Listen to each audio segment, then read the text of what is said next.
नमस्कार दोस्तों। आज फिर से एक नए भूतिया वीडियो में आप सब लोगों का स्वागत है। तो चलो शुरू करते हैं आज की कहानी। ये बात उस समय की है जब मेरी गर्मियों की छुट्टियां चल रही थी। उस समय मैं अपने मामा के गांव छुट्टियां बिताने गया हुआ था। वो गांव बहुत ही सुंदर था। वहाँ के पेड़ पौधे, खेत खलियान और पहाड़ भी काफ़ी सुंदर थे। गांव पहाड़ों के बीच में बसा हुआ था। वहाँ के लोग भी काफ़ी अच्छे, मिलनसार, मैत्री स्वभाव के थे। दिन में वहाँ पे काफ़ी गर्मी पड़ती थी, पर रात एकदम ठंडी रहती थी। मैं और मेरे मामा रात में घर के बाहर ही खाट बिछाकर सोया करते थे। एक बार मैं देर रात तक अपनी मामी जी से बात कर रहा था। बातों ही बातों में मैं मामी जी से पूछने लगा कि मामी जी बताइए, इस गांव में आपने कोई चुड़ैल वुड़ैल नहीं देखी है क्या? वैसे मैं आपको बता दूं कि मुझे भूत प्रेत चुड़ैल की कहानियां सुनना काफ़ी दिलचस्प लगता है, पर मेरी मामी जी बोली कि रहने दे, फालतू में तू डर जाएगा और रात को ढंग से सो भी नहीं पाएगा। पर मैं कहाँ मानने वाला था। मैंने भी जिद पकड़ ली कि कहानी तो आपको सुनानी पड़ेगी। मेरी जिद के आगे वो भी नतमस्तक थी।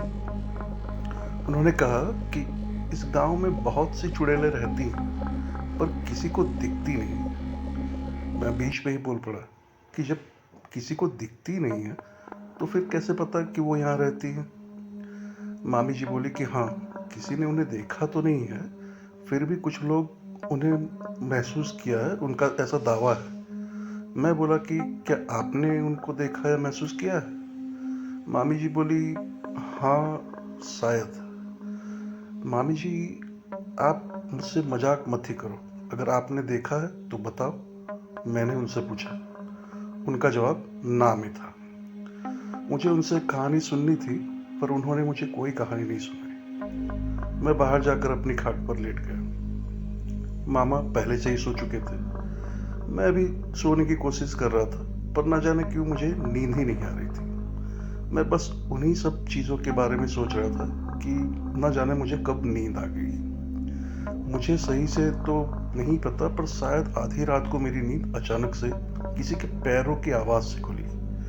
उस समय मेरे मामा जी सो रहे थे। मैं आश्चर्य में था कि इतनी रात को कौन हो सकता है, पर मेरी इतनी हिम्मत नहीं थी कि मैं खाट से उठकर पीछे देखूं कि कौन चला रहा है। उस समय मैं थोड़ा डरा हुआ भी था, क्योंकि उस रात में मैं मामी जी से भूत चुड़ैल की बातें कर रहा था। मैंने सोचा कि चुपचाप सो कर ही देखता हूँ कि कौन है। धीरे धीरे वो आवाज़ बढ़ती जा रही थी।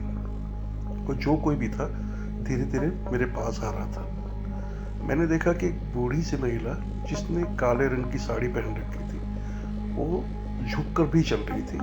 वो मुझसे पास आई और फिर मुझसे थोड़ा सा आगे निकल गई और एक जगह जाकर रुक गई। मैं भी उसे ही देख रहा था और सोच रहा था कि वो क्यों रुकी। कि तभी वो पीछे मुड़ी। जहाँ रुकी थी वहाँ बल्ब की हल्की रोशनी पड़ रही थी।